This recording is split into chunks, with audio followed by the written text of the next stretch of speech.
Overwatch 2 is f***ing amazing. It takes everything that was great about the original and makes a concerted effort to polish what was already good and file down the rough edges from what might have made it inherently unappealing. With this in mind, if you were to look at how news outlets or the general public have been talking about this game, you'd think it was a Battlefront 2-sized flop that was beyond redemption to anyone even remotely interested in gaming. There are more 5 IQ takes around this game than anything else I've attempted to cover, and although a lot of this can be explained by people not knowing the full context of its development, it also comes down to the laughable marketing on the part of Blizzard Entertainment.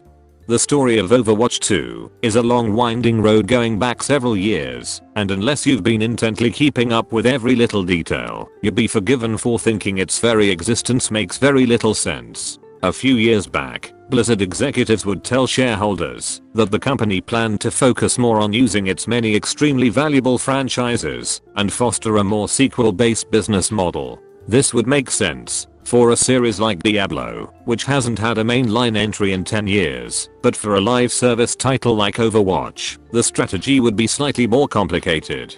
This is going to get into some tinfoil hat levels of speculation, but it seems as if the decision to make Overwatch 2 in the first place was very much directed by higher level executives. When Overwatch launched in 2016, it went on to become the only multiplayer game in the last decade to win Game of the Year, and it had a monetization model so generous that there really wasn't an incentive to spend money for people who played regularly. As you can imagine, this was a problem for the money men. The development team was told to make Overwatch 2, and despite knowing it was stupid, they decided to just embrace the opportunity to think big and make something great. On paper, the game would be called Overwatch 2 to appease the higher-ups, but it would essentially just be an enormous update, where the team had an excuse to add their wildest wish list of new features. A big part of this list was to create an entire PvE cooperative mode, which would consist of hundreds of missions, an entire catalog of new enemies, and whole progression and customization trees for every single character. This was the same company behind the Diablo franchise, so these motherfuckers knew what they were doing. However, the team would essentially have to make 30 new abilities for every hero in the game, something the devs later admitted is actually much harder than just outright making entirely new heroes. The situation was made worse with COVID-19 sweeping the world almost immediately after the game's unveiling, a whole shitstorm of bad press for its truly awful management, and the company outright being part of the biggest acquisition in the industry's history. Overwatch 2 just couldn't catch a break. Throughout all of this time, content for the original Overwatch was all but non-existent, so after seeing their player count predictably start to decline, and their PvE experience still a long way from release, the team decided to separate this portion from the PvP section, and aim to release what they had, and add the rest later. Perhaps seeing the error of their ways, or realizing how the industry was trending, Blizzard decided to make the game free to play and charge for the PvE section when that finally releases sometime in 2023, but this puts the title in a very unique position. The developers seem to have used these years to set the game up for some very long legs. Game director Aaron Keller has stated that they're already testing heroes set to launch in Season 8, and not only is there an entire game mode that is yet to be announced, but there's a whole new game mechanic that they are still looking to introduce. Like many others within the community, I've argued that the entire concept of Overwatch 2 was never something we needed in the first place, but when you consider the history of its development and how the developers have really worked miracles with the cards they were given, the future of this franchise looks to be in good hands. Discarding perhaps monetization, which we'll talk about later, Overwatch 2 is an objective improvement over the original in nearly every single sense. The visuals are cleaner and more vibrant, the gameplay feels fairer and more refined, and there are more quality of life improvements than you can imagine. As a side note, I've mentioned this before, but just listen to these fucking weapon sounds.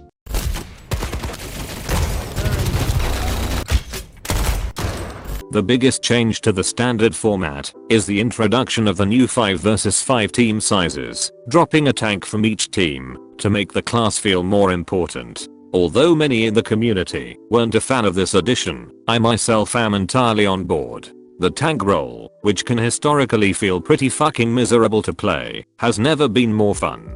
You feel bigger and stronger than everyone else, and that's exactly by design. You're a force to be feared, rather than a giant hitbox to farm, and this change leads to many knock-on effects to the other roles. As a general rule, damage dealers no longer have stuns, and are instead more about straight damage, which not only eases frustrations in terms of playing against these heroes, but it also allows tanks to largely fill this crowd control niche. Supports on the other hand, are now free to actually support their team, as with one less tank to keep alive, you can generally feel more emboldened to engage more offensively in team fights. All healers are now able to passively heal themselves by simply staying out of combat, meaning heroes like Ana can actually save their self-healing to make big plays, as opposed to keeping themselves alive. An excellent change overall. Around half of all heroes seem to have been reworked in one way or another, and in most cases, this has led to a much better game overall. Mei's primary fire is now focused on pure damage, making her much less frustrating to play against. Winston is given a ranged attack to give him a more well-rounded kit, and Sombra is now more capable in her assassin role, as opposed to just hard shutting down certain characters. My favorite change, however, is absolutely Doomfist moving to the tank role, because unless you were in the top 10% of players, this stupid motherfucker could just kill your backline whenever he pleased, and there was absolutely nothing you could do to stop him. In his tank role, Doomfist now serves to set up the rest of his team for kills, and to draw some much deserved aggro, for generally being a menace. As a mostly support player myself, this shit is an S tier level of change for the game. Likewise, Orissa's new focus on aggression makes her fun for the first time since her introduction, as instead of cosplaying an uninteresting cow hiding behind a barrier, you're now a fucking metal monster sent back in time to kill Sarah Connor.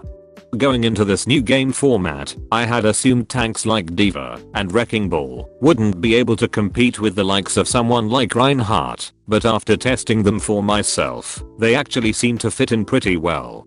D.Va's increased health pool and much higher uptime for her defense matrix makes it much easier for her to stay in the fight as an anchor for your team, as well as always having defense matrix available to mitigate particularly damaging abilities. Wrecking Ball, on the other hand, can absolutely cause havoc in an enemy's backline and will absolutely pick apart a divided team without much trouble.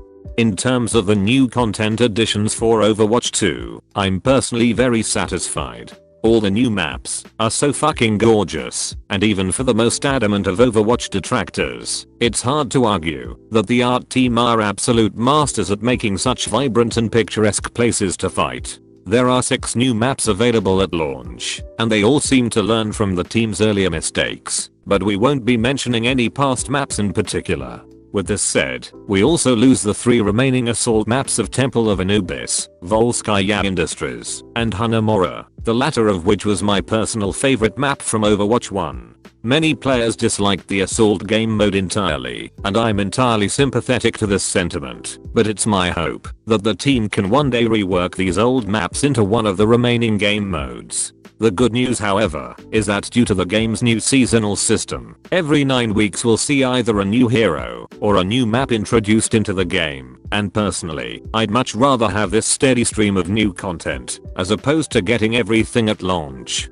As for new heroes, Overwatch 2's launch adds 3 more characters right out of the gate, and they're all very worthy additions. Sojourn is an enjoyable Soldier 76 alternative. Junker Queen is a ridiculously fun tank, who's no longer the same oppressive piece of shit from the beta, and the new healer, Kiriko, is very quickly becoming my favorite support. Overwatch has gone 3.5 years without a new support being added to the game, and as someone who plays a lot of this role, it honestly felt like Blizzard had a fucking vendetta against people who liked healing their teammates. This new support, however, is ticking all the fucking boxes. She's fun, has incredible clutch potential, a high skill ceiling, and perhaps most important of all, the developers have made a concerted effort to make her look really fucking cool. Overwatch has long had a problem of stacking the damage role with all the badass hero designs, but it's good to know that supports can have their own Black Panther moment. Kiriko herself is an extremely strong argument for what makes the Overwatch hero design so great, because on paper, every single hero is absolutely fucking busted, but in practice, if everyone is overpowered, then no one is overpowered. Kiriko is given a healing ability that is unique enough to stand on its own, easy enough to not be frustrating, but not too easy to shut off your brain. Her damage potential is also extremely high, but her effective damage is usually pretty average at best. People like to watch pro players absolutely dominate a lobby with a new hero and immediately call them overpowered, but over the last 6 years, Blizzard has become extremely good at balancing heroes, and Kiriko is a testament to their skill. The fact that she can teleport directly to teammates also reinforces some amazing team synergy, and her cleanse ability can come in as clutch as a sleep dart if you can work around its particularly high cooldown. Her ultimate, being able to boost her entire team, is also such an amazing addition to the game, because no matter who the team is playing, they are going to have fun when they are all doing everything at a distractingly fast pace.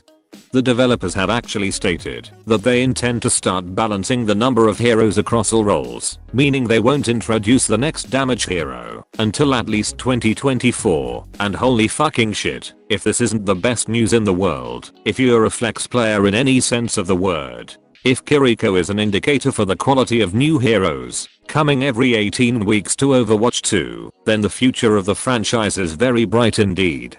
A particular phenomenon to notice around the launch of Overwatch 2 was, for whatever reason, there seemed to be a lot of public pressure on the game to fail, and every slight change was often met with severe backlash from the gaming community. You'd be forgiven for thinking that this game personally came to everybody's houses in the night and took a shit into everyone's cornflakes, because people seem to be looking for any excuse to talk shit about this new edition. The launch itself was even DDoS multiple times in the first few days of release, and this only seemed to direct even more hatred toward the developers, even though Overwatch 1 notoriously had extremely stable servers. Other complaints are equally as stupid, like people complaining that the game keeps most of the same maps from Overwatch 1, which is about the dumbest fucking thing I've ever heard.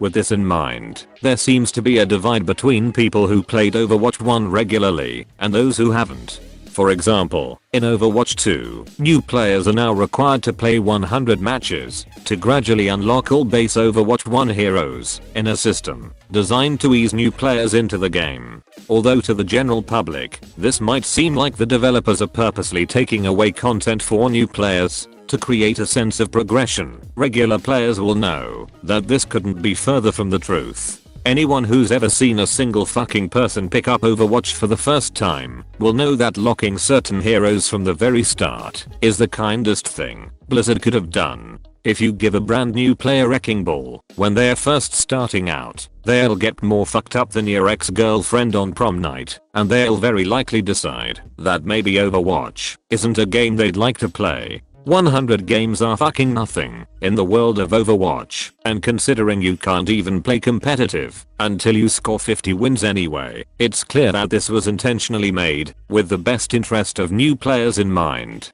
Another piece of criticism making headlines was the introduction of mobile verification, which requires all new players to link their phone number to the account they intend to play. In this case, I'll admit that this has caused a lot of problems for prepaid users or people who might not have a phone, and it's honestly really fucking disheartening to know that some people won't be able to play the game for shit out of their control. However, when you look at the context of why this is even a requirement in the first place, it makes sense as to why they would make it a day one addition. In the final years of Overwatch, smurfing was absolutely out of control, and oftentimes you couldn't go 2 fucking games without someone who had bought a $20 account joining a lower ranked competitive lobby and absolutely throwing any semblance of balance out the window. If the other team had a smurf and you didn't, you were destined to lose in all but the most extreme of cases, and this would in itself throw off matchmaking when better players were pushed down into even lower skill ratings. This also links nicely with the game's new system for countering toxicity, which will now use machine learning to temporarily transcribe in-game text and voice chat, which can be used to more easily identify abusive players. Both of these two measures might seem perhaps intrusive to some players, but when you consider that they are very much standard for other competitive games in the shooter space, it seems to be more of an excuse to hate Overwatch specifically. Every second website you visit is collecting your data and selling it to the highest bidder. So I'm not exactly angry when a game temporarily collects transcripts of toxic players to get them thrown the fuck out. In fact, if there was ever a time I was happy for a company to do this shit, it would be for this specifically, and if it works, then the developers could actually solve one of the biggest problems Overwatch has faced since its initial launch. There are also a lot of people who share the sentiment that 2016 Overwatch was better than what we have now, and quite frankly, these people have fucking brain damage. These people forget that competitive matches were very frequently determined by a fucking coin flip, or that Roadhog could hook you from another fucking dimension, or that the console meta was to literally run 6 Torb players on defense. These people forget that support players could only ever play Mercy or Lucio if they didn't want to be flamed by their team for throwing, and that in most games, you'd be lucky to get a single tank and healer at all. These motherfuckers don't remember that for 4 whole months, Mercy was a must-pick choice beyond any reasonable doubt, or that for an entire year, the GOATS meta meant that even picking a damage dealer put your team at a severe disadvantage. The people that prefer early Overwatch are the kinds of motherfuckers who could be given a bar of solid gold and complain that it was heavy. Rightfully deserved nostalgia is the only thing making people believe this fucking insane sentiment, and whether players can fully appreciate it or not, Overwatch has hit a new high watermark. We now come to monetization, and this seems to be where the majority of Overwatch criticism tends to be directed. The original Overwatch saw the game release as a full-price title, and outside of a few Overwatch League exceptions, allowed players to get most cosmetics from in-game currency. All non-cosmetic content was always entirely free of cost, and although the game would often be touted as the poster child for loot boxes, their implementation was quite arguably one of the most consumer-friendly in the industry. It was so friendly in fact, that long-term players could very comfortably play 4 years at a time, without spending a single cent. Although this is obviously excellent for players, it also leads to a position where Blizzard would find it difficult to justify pouring more resources into the game, which arguably led to the nearly 3-year content drought up until the launch of Overwatch 2. A huge part of this new and improved Overwatch also seems to be the reworking of its monetization systems, as its free-to-play nature necessitates alternative forms of revenue. The bulk of this revenue seems to be targeted towards selling battle passes, which is pretty standard for shooters in the current year. This in itself is a pretty reasonable way to guarantee a steady source of revenue. However, the catch is that new heroes are now locked behind battle pass progression.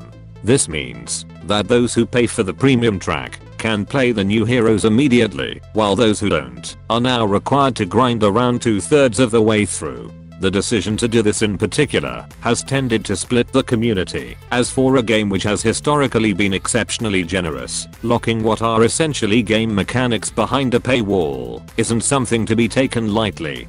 With this in mind, this kind of paywalling is still very much standard among free-to-play shooters, with Apex Legends, Rainbow Six, and Valorant all using the same model. What many might argue is the difference in this case is that Overwatch has historically been about hard counters and counterpicking against the enemy team in real time, as because every hero is entirely unique, there is more variability across each pick. What the developers have argued, however, is that they want Overwatch 2 to stray away from this kind of hard counter system, so that instead of feeling as if players are forced to use a certain hero, they can instead focus on playing the ones they genuinely enjoy. In many ways, there is truth to this statement, as the removal of crowd control from damage dealers and the implementation of passive healing to supports are both changes that appear to show a move toward this new philosophy. I think that this change in design is an absolute improvement, as I'd personally rather get better at playing a hero I enjoy, rather than feel pressured to swap to perhaps a stronger hero that isn't really my thing. Whether this new philosophy is actually realistic, however, is another question entirely, because a Civilization game designer, Soren Johnson, once said, given the opportunity, players will optimize the fun out of a game. This is to say that players of something competitive like Overwatch will tend to sacrifice their own enjoyment if it means having a better chance of winning, and it can be argued that even with a concerted effort to flatten out hard counters, players are still going to counterpick to heroes they perceive to be stronger. As the hero pool becomes larger, it might become more concerning for some players to not have access to all heroes immediately, but that's not really an issue we can address until later in the game's lifespan. The good news, however, is that the battle passes themselves actually look really fucking cash money. We've spent a lot of time in depth talking about battle passes on the channel before, and we can absolutely confirm that these things aren't created equal. Some can take an absurd amount of time to finish, or offer pretty mediocre rewards, but it's clear that for better or worse, Blizzard wants this shit to be fucking irresistible. These guys have always been the absolute reigning champions of cosmetics, and with their new emphasis on battle passes, they've just dialed this shit to 11. For $10 you get 5 legendary skins, 3 epic skins, 3 play of the game intros, 3 emotes, and another 50 lesser rewards that you'll probably ignore altogether. Not only that, but you also get access to the new hero, as well as a mythic skin, which are the game's new highest rarity cosmetic, which are moderately customizable. The developers have stated that these mythics actually take around a year to make, and putting them in the battle pass really solidifies that this will be their bread and butter when it comes to consistent revenue. The progression of the pass itself also seems pretty reasonable, as because there are so many challenges that give you free experience, you tend to level up at a nice pace. On the launch day of the game, I managed to get to level 12, which is 15% through the entire thing, and this was when half the time was sat in a queue to just get into the game. The main drawback, in its current state, is that unlike many other passes from other titles, players don't earn any premium currency for completing levels, meaning even if you grind every single challenge for Overwatch bucks, you'll still only be able to afford every second pass. I'd expect this was probably left out on purpose, to be implemented later as a free way to score brownie points among the player base. The in-game shop, on the other hand, is a different story, as a handful of skins will be directly purchasable for real-world money, with some as much as $20 a piece. In one sense, you could argue that this is better than the old loot box model, as you're literally just paying for something you want directly, but on the other hand, $20 for a single fucking skin is really fucking expensive, especially when earning enough currency without paying anything will take an estimated 8 full months of grinding. I expect a lot of the outrage for the in-game shop, however justified, is more to do with the context of Overwatch, as opposed to the industry as a whole. Being able to just play the game after purchase and get lucky with a cool new skin was always a highlight of the first game, and knowing that this randomized system is gone almost takes away the magic of getting new skins at all. I generally think that for the game itself, Blizzard tends to do an exceptional job at tuning balancing and making changes to the game to make it as enjoyable as possible, but it's pretty clear that the in-game shop was commissioned by the higher-ups to maximize profit in any way they can. However, as previously mentioned, an in-game shop with $20 skins is unfortunately standard for the free-to-play model, and as much as it really fucking sucks, this certainly isn't an issue with Overwatch uniquely. The overall takeaway from this monetization system is that if you plan to play Overwatch regularly and enjoy it to its full potential, spending the $10 every 9 weeks for a battle pass is going to be borderline essential. Even if you're really hitting those challenges, you're only going to be earning enough currency to afford every second battle pass, which is pretty damn disappointing for strictly free-to-play players. The good news, however, is that the roughly $1 a week battle pass subscription is absolutely fucking bonkers when it comes to actual value, and as someone who tends to buy battle passes for games I like anyway, I couldn't be happier with what's on offer. The battle pass is borderline mandatory, but that doesn't mean you're not getting your money's worth. As for the in-game shop, if you expect me to lose even a second of sleep for missing out on this outright rejection of all things tasteful, then you'd be sorely mistaken. If we are able to get real for a minute, there are plenty of good reasons to not like Activision Blizzard. CEO Bobby Kotick is about the biggest piece of shit in the gaming industry. The company as a whole had a really big culture problem, to the point of an employee killing herself, and it's not really a secret that Blizzard has become worse since the Activision merger. With this said, Microsoft isn't about to spend $69 billion for a company that it doesn't intend to shape the fuck up, and rumor has it that they are gearing up to kick Bobby out the second the deal goes through. After covering this whole controversy from its inception, with its many employee walkouts and attempts to unionize, you come to see that the overwhelming majority of the company's 9,500 employees don't at all represent its historically tainted toxic culture. I personally feel so fucking bad that these programmers and artists have worked hard on this game for so many years, only wishing to make the best possible experience for their players, and are now having to read so much shit for things like monetization or its weird development cycle, which was completely out of their control. If you strip away all of this bullshit and controversy and this seemingly endless trend to find any excuse to hate the game for its affiliation to its company, then there's this truly beautiful, incredibly well polished, and infinitely scalable game underneath. When you look objectively for what the product is on its own merits, it's still one of the marvels of modern gaming that they could even create such a complex hero shooter and make it feel this fucking good to play. So many games over the last 10 years have tried to pull off what Overwatch has done so spectacularly, and there's a reason why you probably can't name a single one. I've been a consistent and dedicated Overwatch player for the past 6 years, and seeing the game go from the breakout darling of the shooter scene to a stagnant game starved of new content, then back to the start of a new golden age, has given me a strange form of whiplash. As much as I'd love to keep receiving these free updates forever in the game's previous monetization model, I can accept spending an average of 15 cents a day on battle passes if it means the game I hold dear can reach the new heights it so desperately deserves. If this is truly and honestly the cost I need to pay for this incredible game to thrive, then I won't hesitate for a second. Because at the end of the day, Bobby Kotick and launch issues are ultimately temporary. But heroes never die.